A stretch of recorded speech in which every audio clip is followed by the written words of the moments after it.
here we are today, celebrating a legacy of peace. Those that have given their lives, seeking for not just one nation under God, but one family under God.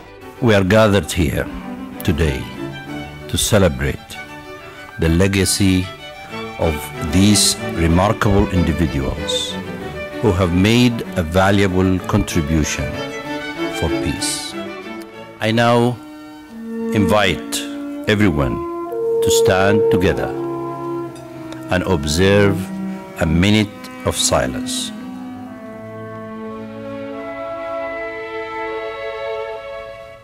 I imagine it's quite necessary for us to mourn and grieve the loss. But it's also important that we celebrate the lives of those who served the cause of peace. And tonight, as we look at the list and observe the photographs, there's much reason to celebrate and to hope. The interesting question that many people might ask is, how would a general in the American Army become an ambassador of peace? And it took me many years to understand that answer.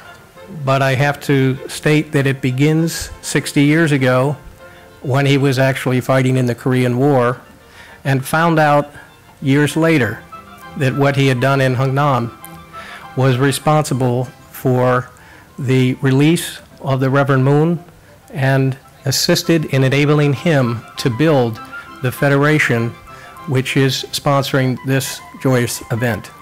I was very touched to hear all these people's personal life stories, and to see that each individual as a person can make a difference. We really can't pay respects to General Haig and the others who worked for peace, and to Father Moon, who is still working for peace, unless we keep what they have done going through the work that we do.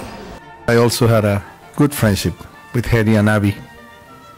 He was close to the United Nations. He was a good friend of the United Nations. I wanted to share with you and also to celebrate his life. I see the value of bringing spirituality, values to global concerns, and that is being done tonight. We'd like to extend ourselves by nurturing and supporting those who are working at the UN, so that we can work really together like a family to be the United Nations.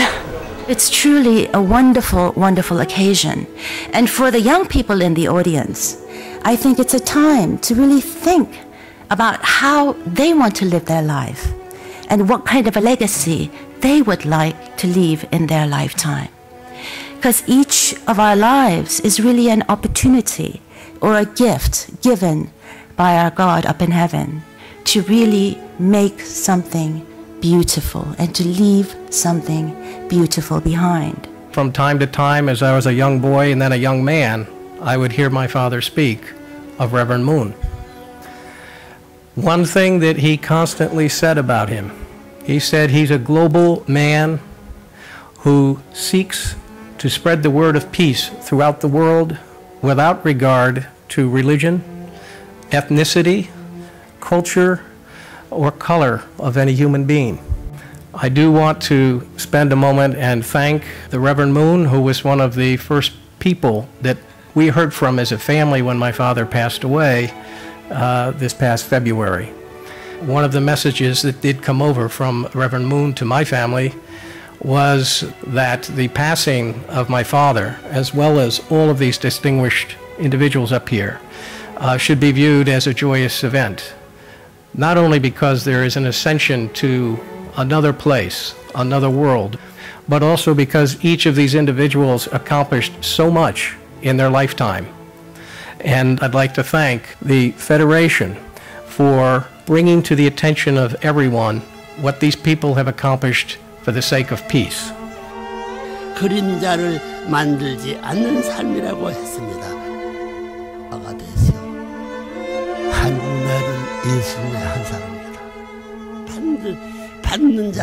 받는 자는 빛을 지는 자입니다. 여러분 모두는 이제 불쌍하고 가난한 자의 눈물을 닦아주고 여러분 여러 어두운 곳에 밝혀주는 영원한 참사랑의 광명체된 삶을 사시기 바랍니다.